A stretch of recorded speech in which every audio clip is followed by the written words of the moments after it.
ਅੱਜ ਬਰਨਾਲਾ ਡਿਪਟੀ ਦਫ਼ਤਰ 13 ਤਰੀਕ है 10वें महीने की भारतीय किसान यूनियन एकता अगराहां वालों डिप्टी कमिश्नर का घराव किया गया जो कि करनैल सिंह रूड़े के शहीद होया सी दिल्ली टिकरी बार्डर से 19/8/2021 नूं शहीद होया सी।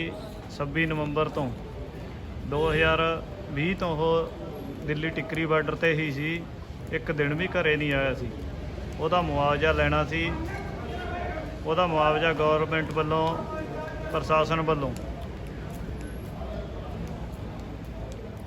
प्रशासन वालों जो देरी की जा रही सी मुआवजा देने च बहाने बना रहे सी तरह तरह के। वो बहानों तो अक के कल 12 तरीक नूं बाहर मोर्चा लाया सी डिप्टी कमिश्नर दफ्तर के बाहर।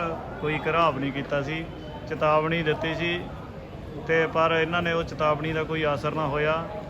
अज तुहानूं दिखाउने असीं डिप्टी कमिश्नर नूं अंदर घेरिया हुआ तकरीबन सवेरे 9 बजे तो।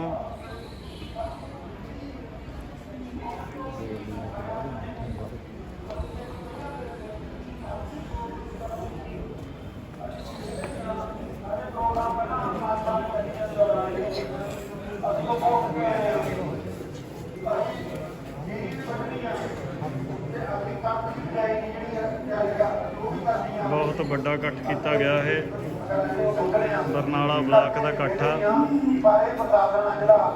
कल्ले बरनाला ब्लाक वालों ही लाया गया। हले पहला भी मैं बोलिया सी जिन्ने भी चैक मुआवजे दे लए आ, जिन्ने किसान शहीद होए आ, सारिਆਂ ਦਾ मुआवजा धरना ला के लिया ते ਇਹਦਾ मुआवजा भी ਆਪਾਂ ਨੂੰ ਧਰਨਾ ला के मिलना भरावो।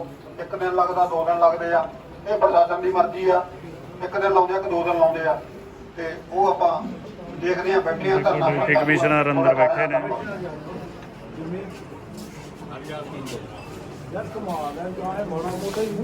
बहुत बहुत धन्यवाद भगत सिंह सन्ना जी का, जिन्ने भी किसान वीर इत्थे बैठे ने। 13वां महीना चल पिया सानू टोल प्लाजियां ते, 10वां महीना चलता दिल्ली दी गरूहां ते।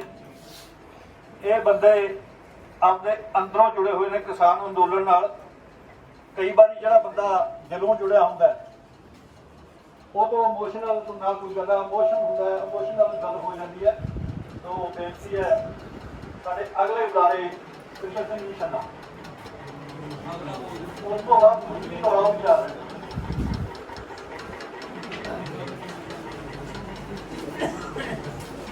लंबी लड़ाई के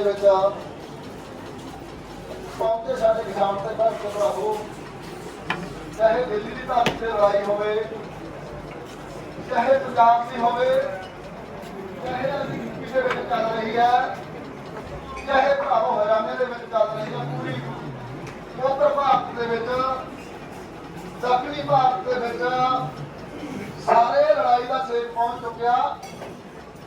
जिहड़ी सरकार अज तो पहला मोदी जी कह रही है भी एमएससी है, एमएससी होगी, ये छोटी तोड़ी नहीं जाऊगी भरावो।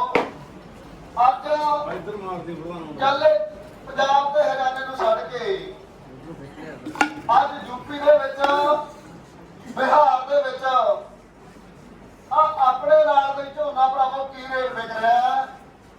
अज तुहाडे सामने हकीकत खड़ी है गल दी। चाहे कल जेडे योगी की सरकार ने वो साढ़े 5 नौजवान शहीद करे भरावो, जेड़े 4 किसान थी, एक साडा वीर पत्रकार थी जेड़ा काम कर रहा थी लगातार उत्थे साडे सूबे दे पत्र साडे कोल डीएपी वाला ਇਹਦੇ ਵੀ 4 ਗੱਲਾਂ ਕਰਕੇ ਹੁਣ ਅੰਦਰ एडीसी फिर ਇੱਥੇ ਬੋਲਣ ਆ ਕੇ ਵੀ ਇਹ ਡੀਏਪੀ ਤੇ ਕੀ ਕਰ ਰਹੇ ਨੇ। ਅਗਲਾ ਪ੍ਰੋਗਰਾਮ ਸਾਡੇ 2 ਮੰਗਾਂ ਨੇ, ਇੱਕ ਪਹਿਲਾ ਸ਼ਹੀਦ ਦਾ ਚੈੱਕ, ਦੂਜਾ ਸਾਡਾ ਡੀਏਪੀ ਜਿਹੜਾ ਪਿੰਡਾਂ ਦੇ ਵਿੱਚ ਨਹੀਂ ਆ ਰਿਹਾ। ਉਹਦੇ ਬਾਰੇ एडीसी ਦੀ ਤੇ ਡੀਸੀ ਦੀ ਕੀ ਗੱਲਬਾਤ ਹੋਈ ਹੈ ਉਹਦੇ ਬਾਰੇ ਕਲੀਅਰ ਕਰਨ ਨਾਲ ਇੱਥੇ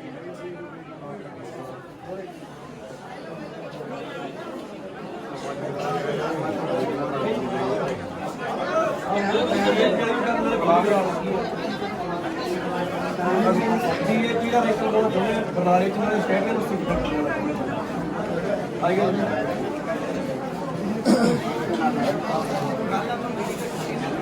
ਮੰਗ ਪੱਤਰ ਦੇ ਰਹੇ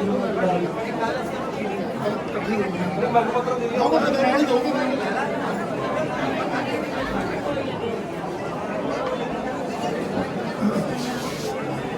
ਸਾਡੇ ਵੀਰਾਂ ਨੂੰ ਬੇਨਤੀ ਕਰਦੇ ਆ ਵੀ ਜਿਹੜੇ ਪ੍ਰੈਸ ਤੋਂ ਬਿਨਾਂ ਨੇ ਉਹ ਵੀਰ ਸਾਡੇ ਬੈਠਣ ਦੀ ਕੋਲ ਕਰਨ। ਬਹਿ ਜਾਓ ਬਾਈ, ਬਹਿ ਜਾਓ, ਥੱਲੇ ਨਾ ਮੰਨ ਲਓ ਕਿਸੇ ਵੀ ਸਾਡੇ ਵੀਰ ਨੇ ਬੋਲਣਾ ਨਹੀਂ। ਸਾਡੇ ਏਡੀਸੀ ਸਾਹਿਬ ਪਹੁੰਚ ਰਹੇ ਨੇ, ਜੋ ਪਰਿਵਾਰ ਨੂੰ ਚੈੱਕ ਦੇਣੇ, ਉਹ ਪਰਿਵਾਰ ਆਪਣੇ ਲਵੇ ਹੈ। ਆਓ ਜੀ ਏਡੀਸੀ ਸਾਹਿਬ ਪਹੁੰਚ ਲਿਓ। ਲਓ ਸਰ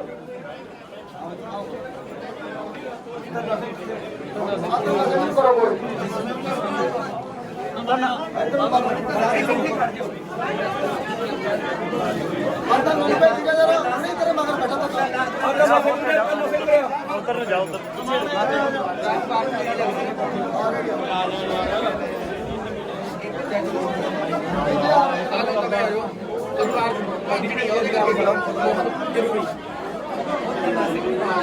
ਆਦਰ ਨਸੇ ਨੂੰ ਲਗਾਓ ਪ੍ਰਧਾਨ ਜੀ।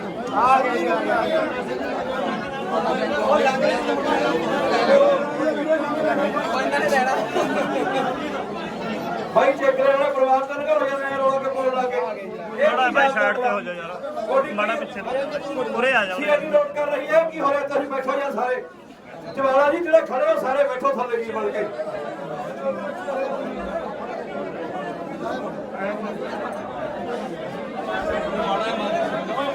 ਫੋਟੋ ਖਿੱਚ ਲੈਣ ਤੋਂ ਹੋ ਜਾਂਦੇ ਆ।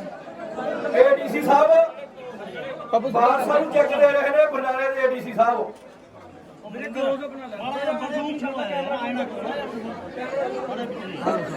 ਜੇ ਡੀਸੀ ਸਾਹਿਬ ਨੇ 4 ਚੈੱਕ ਦਿੱਤੇ ਆ, ਸਾਡੀ ਇਹ ਵੀ ਮੰਗ ਹੈ ਵੀ ਚਾਰੇ ਜੀਆਂ ਨੂੰ ਇੱਕ ਨੌਕਰੀ ਵੀ ਦੇਣ, 4 ਨੌਕਰੀਆਂ ਦੇ ਵੀ ਆਰਡਰ ਕਰਨ।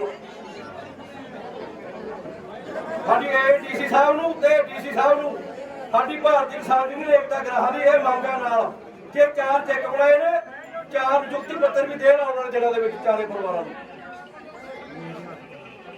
ਨਹੀਂ ਇਹ ਅੱਜ ਦਾ ਕੁੰਡਾ ਨਿਕਲ ਗਿਆ, ਕੁੰਡਾ ਫੇਰ ਫਸੂਗਾ, ਕਿਉਂਕਿ ਇਹ ਸੰਘਰਸ਼ ਐਵੇਂ ਜੁਕਰ ਚੱਲਣਗੇ ਫਿਰ ਇਸ ਤਰ੍ਹਾਂ। ਓਕੇ ਜੀ।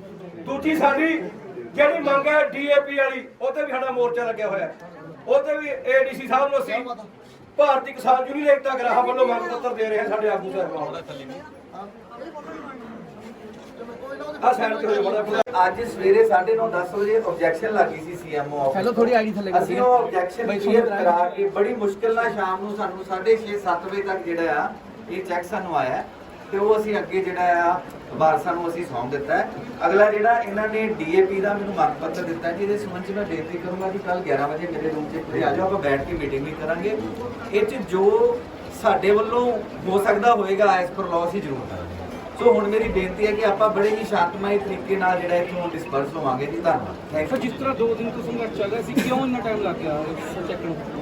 ਇਦਾਂ ਜੀ ਇਹਦੇ ਵਿੱਚ ਜਿਹੜੇ ਸਵਰਗਵਾਸ ਹੋਇਆ ਸੀ, ਜਿਨ੍ਹਾਂ ਦਾ ਜਿਹੜੇ ਸ਼ਹੀਦੀ ਪ੍ਰਾਪਤ ਕੀਤੀ, ਜਿਨ੍ਹਾਂ ਨੇ ਸਰਦਾਰ ਕਰਨੈਲ ਸਿੰਘ ਜੀ ਜਿਹੜੇ ਸੀਗੇ, ਉਹਨਾਂ ਦੇ ਮਤਲਬ ਵਾਈਫ ਵਗੈਰਾ ਜਾਂ ਬੱਚੇ ਨਹੀਂ ਸੀਗੇ ਤੇ ਉਹਨਾਂ ਦੇ ਵਾਰਸਾਂ ਦਾ ਇਸ਼ੂ ਸੀਗਾ। ਪਹਿਲਾਂ ਸਾਨੂੰ ਇਹਨਾਂ ਦੇ ਭਤੀਜੇ ਜਿਹੜੇ ਆ ਉਹਨਾਂ ਨੂੰ ਦਰਖਾਸਤ ਆਈ ਸੀਗੀ, ਉਸ ਤੇ ਪਹਿਲਾਂ ਚੱਲਦੀ ਦੀ ਕਾਰਵਾਈ, ਫਿਰ ਆ ਗਿਆ ਕਿ ਨਹੀਂ ਕਿ ਪਹਿਲਾਂ ਤੁਸੀਂ ਇਹਨਾਂ ਦੇ ਕੁਦਰਤੀ ਵਾਰਸ ਦੇਖੋ, ਫਿਰ ਕੁਦਰਤੀ ਵਾਰਸ ਜਿਹੜੇ ਆ ਉਹ ਲੱਭੇ ਗਏ, ਤਾਂ ਕਰਕੇ ਤੇ ਦੇਰੀ ਹੋਈ। ਉਸ ਤੋਂ ਬਾਅਦ ਇਹ ਜਿਹੜਾ ਅਸੀਂ ਕੇਸ ਹੈਗਾ, ਜਿਵੇਂ ਮੈਂ ਦੱਸਿਆ ਵੀ 2 ਦਿਨ ਪਹਿਲਾਂ ਭੇਜਤਾ ਸੀਗਾ, ਉੱਤੇ ਫਿਰ ਅੱਜ ਇੱਕ ਕੁਐਰੀ ਲੱਗੀ।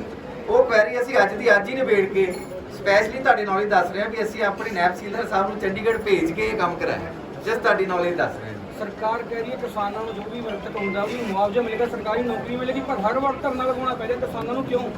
ਮੈਂ ਤੁਹਾਨੂੰ ਜਿਵੇਂ ਦੱਸਿਆ ਕਿ ਇਸ ਪਾਰਟਿਕੂਲਰ ਕੇਸ ਦੇ ਵਿੱਚ ਵਾਰਸਾਂ ਦੇ ਸੰਬੰਧ ਵਿੱਚ ਪਹਿਲਾਂ ਇਹਨਾਂ ਦੇ ਭਤੀਜੇ ਵੱਲੋਂ ਦਰਖਾਸਤ ਆਈ ਸੀਗੀ, ਉਸ ਤੋਂ ਬਾਅਦ ਇਹਨਾਂ ਦੇ ਭਰਾਵਾਂ ਵੱਲੋਂ ਦਰਖਾਸਤ ਆਈ, ਤਾਂ ਕਰਕੇ ਜਿਹੜਾ ਇਹ ਕੇਸ ਦੇ ਵਿੱਚ ਥੋੜੀ ਦੇਰੀ ਹੋਈ।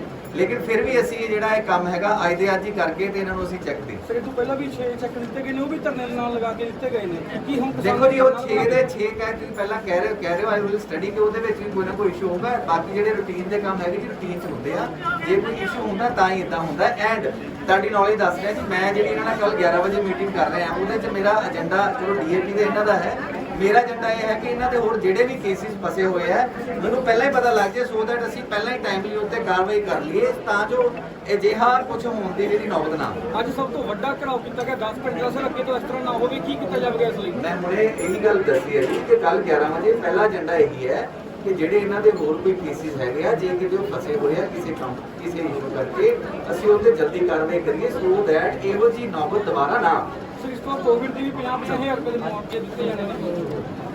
ਹਾਂਜੀ ਖੰਨਾ ਜੀ। ਹਾਂਜੀ ਕੀ ਕਹਿੰਦੇ ਜੀ?